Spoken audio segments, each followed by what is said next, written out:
Legalize prostitution. I mean, think about this. Prostitution has existed since when Jesus, a prostitute was wiping Jesus' feet in the Bible with some hair, you know. I don't know how, you know, that sounds kind of freaky to me. Like a prostitute was wiping Jesus' feet with her hair. Sounds like some sexual thing. I'm sorry. To me, it just sounded like that prostitute was doing something she was getting paid for. But anyway, Do you know anything about prostitute and prostitution? when it comes down to cultures and values, one thing I've noticed is that no matter how different we are in races, in religion, in culture, in values, we all, as a humanity, have one thing in common. We all pretend we want to eradicate prostitution, side chick culture, and money. Like, yes, sure, we can do that if we all die at once. Prostitution is a huge issue in the society. Every society, whether in the United States of America, in Africa, everywhere. Prostitution is everywhere, even in Hollywood. So you think prostitution is it an issue or is it a job? What is it? Can we get deeper into that? How deep do you want to go? As deeper as you can get. It's an issue. It's an issue. Prostitution always gonna be there. Prostitution, to answer your question, it's one of the oldest jobs. You seem to know a lot about prostitution. It's been like that forever, okay? Side chick culture has been like that forever. Do you think side chicks today are different from side chick from back then? Do you think side chicks have changed? You never had a side chick? What do you try to say by side chick? Like a side piece?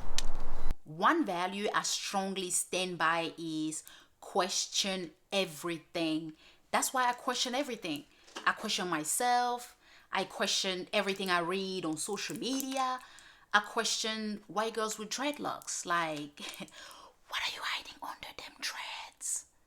What is she hiding under them dreads? What is she hiding under them dreads? What is she hiding under them dreads? What is she hiding under them dreads? What is she hiding under them dreads? What is she hiding under them dreads? What is she hiding under them dreads? What is she hiding under them dreads? So I have this character that I work with. It's called Kokoro. And what I do is I rub myself with clay all over my body. And somebody else might be looking at it like, oh, that's insane. But guess what? That character is actually part of my, African culture. The characters with the clay all over their body represents the spiritual world, represents something pure, something mystical.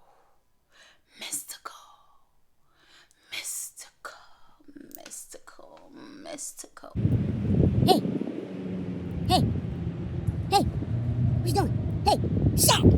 Here's a little story you shouldn't take too seriously. When I first came to America, I noticed the friendship culture in the Black American community is very different from the friendship culture in the Black African community, which is also very different from the friendship culture in the white American community. Where I'm from, in the bushes, it's really easy to make friends. All you have to do is share your food, share your clothes, and share your husband. And you make a lot of friends, like seriously, because African men really can keep it in their pants.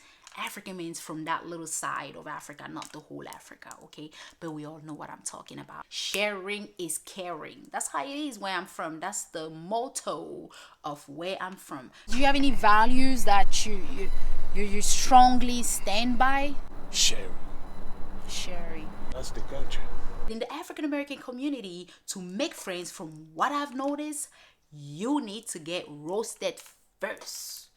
Yes, they need to roast you first. If they don't roast you, there's always going to be this relationship of customer service like type of relationship and type of vibe, like, trying not to hurt your feelings. It's never going to be like a really deep connection, They need to roast your ass and you need to be cool with it. If you're an African and you getting called Kunta Kinte looking motherfucker, don't take it personal. It's just part of the culture. You know what I mean? Like they're trying to break that awkward barrier in between you and them.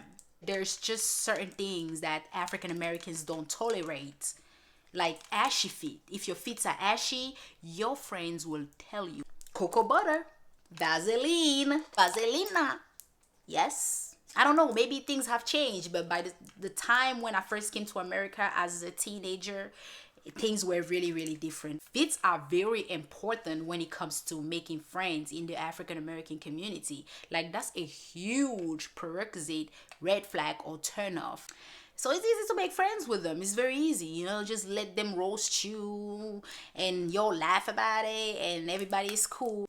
You've earned a friend. And I notice in the white American culture, it's like actually so easy to make friends. Like white people are the easiest friends to make. All you gotta do is go kayaking with them and do drugs. We always had white people coming into my village carrying their little cameras, and they had their tour guide and their sunscreen for their faces. My first white friend that I met in America, she was a white girl with dreadlocks. White girl with dreadlocks. She took me kayaking one day, and I was like, oh great. That's awesome, man. And we went kayaking, and I got really confused when we got there, because I was like, are we drugging and kayaking, or are we kayaking and drugging? What is the main activity here? Are we kayaking and drugging? Are we drugging and kayaking? What is the main activity here? It's very easy to make white friends. Very easy. All you gotta do is go kayaking with them and do drugs. If you meet a white person that you're interested in befriending, ask them what is their drugs of choice.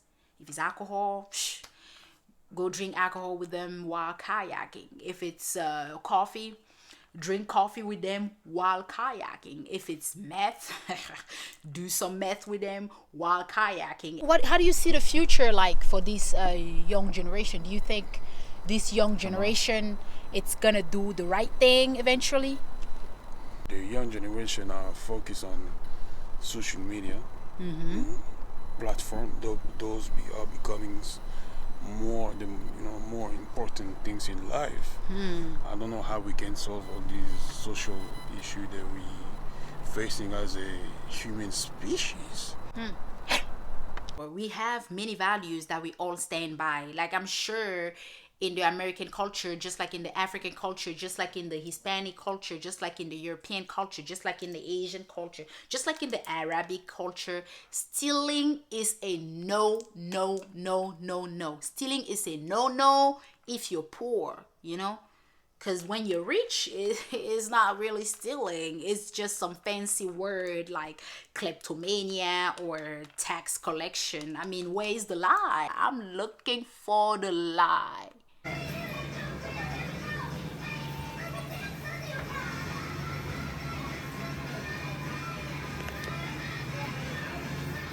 Hey! Hey! Hey!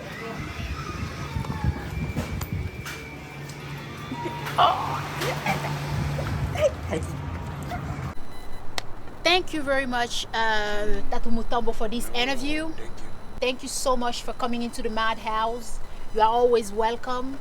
Oh, thank you. And hopefully we'll have another interview in the future.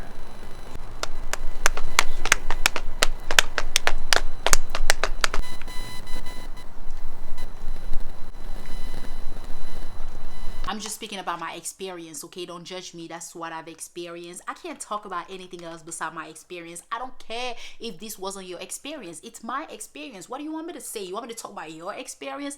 I don't know what your experience is. So if this doesn't resonate with you, I am so sorry, but it resonates with me.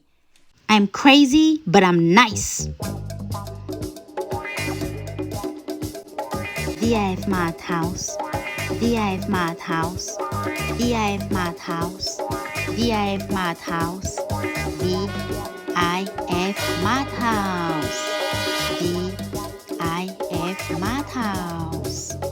DIF Madhouse. DIF Madhouse. DIF Madhouse. DIF Madhouse. DIF DIF Madhouse. DIF Madhouse. DIF Madhouse. DIF Madhouse. DIF Madhouse. DIF Madhouse. DIF Madhouse. DIF Madhouse. DIF Madhouse. DIF Madhouse.